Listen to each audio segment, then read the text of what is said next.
Let's dive into a story inspired by Neville Goddard's life, specifically his encounter with his mentor, Abdullah. When Neville approached Abdullah, filled with doubt because he wasn't seeing any results, the last ship to take him back to Barbados was about to leave, and time was running out. Neville was worried that his desire would not manifest. In response, Abdullah simply looked at him and said, "You are already in Barbados," picked up a book from his library, and went to his room, slamming the door on Neville's face. Now, this might seem harsh at first, but it was a powerful and direct way of teaching Neville how to deal with doubt. Abdullah's message was clear. If you are already in Barbados, why would we even discuss how you're going to get there?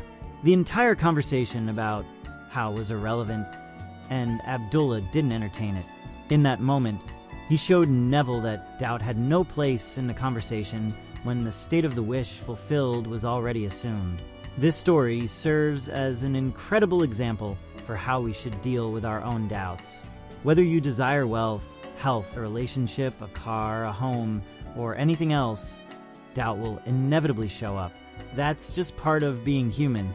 We have a history, a previous data set stored in our minds, filled with past experiences, social conditioning, and even genetic tendencies that shape how we think and feel.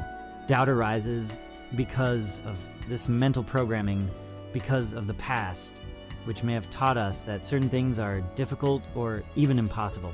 But here's the key: doubts are not your enemy. In fact, doubts are simply messengers, reflecting your inner beliefs. They show you exactly where your resistance lies, what you're still holding on to, and where you need to grow. And for that reason, you can be grateful for them. They give you insight into your own inner landscape. But while you acknowledge their presence, that doesn't mean you have to entertain them. This is where Abdullah's lesson becomes so valuable.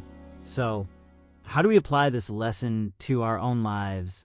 How do we deal with doubt when it inevitably arises?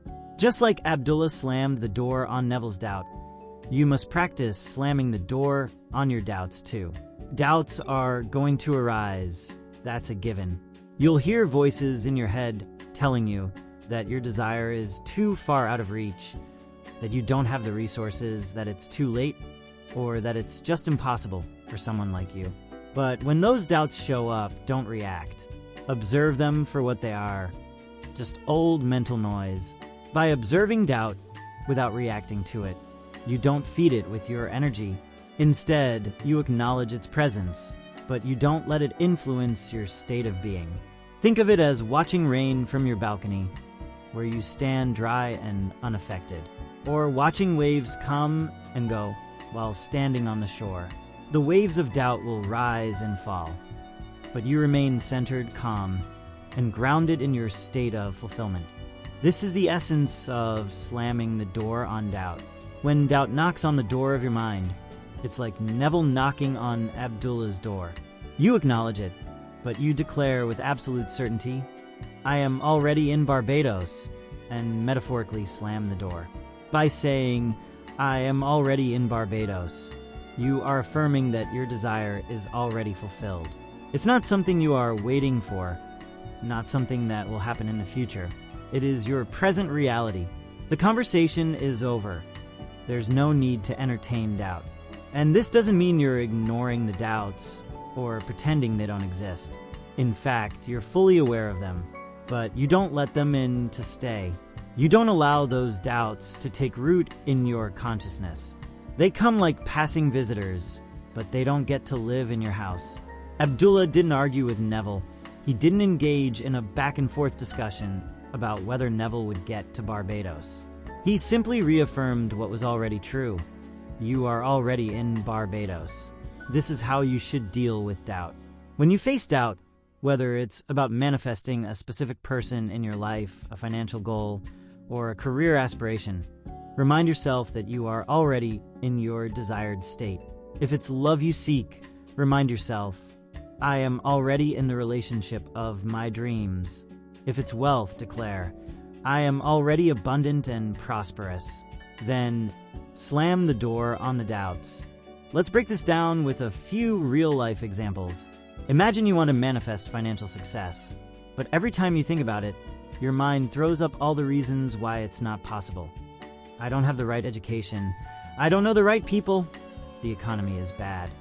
Instead of arguing with these thoughts or trying to fight them, simply observe them. Acknowledge that they exist, but declare with certainty, I am already financially abundant. Then let go of the doubts, like Abdullah slamming the door. The doubts don't have to disappear overnight, but they don't get to take over your mind either. Or, let's say you want to be in a loving relationship, but your mind keeps reminding you of past rejections or tells you that you're not attractive enough or worthy enough. Again, just observe these thoughts without reacting. Acknowledge their presence, but then declare with absolute certainty, I am already in the relationship of my dreams. Love is already mine.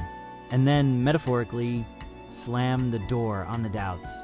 In the same way Abdullah refused to entertain Neville's fears about missing the last ship to Barbados, you refuse to entertain your doubts about how or when your desire will manifest. You don't engage with the how. You don't worry about the timeline. You simply live in the state of fulfillment, in the knowing that your desire is already a reality. So here's my suggestion to you. The next time doubt shows up, and it will, practice observing it without reacting. Watch it like you would watch the rain or the waves of the ocean. And then, when you're ready, remind yourself, I am already in Barbados, and gently but firmly slam the door on the doubt. You don't need to engage, argue, or justify yourself to your doubts. You are already living in the state of your wish fulfilled. When you do this, you'll find that doubt loses its power over you. It may still come around, but it won't control you anymore. You'll be free to live in the state of your desire, trusting that it is already yours. And just like Neville eventually found himself back in Barbados, you too will manifest your desire, because you've already claimed it as your reality.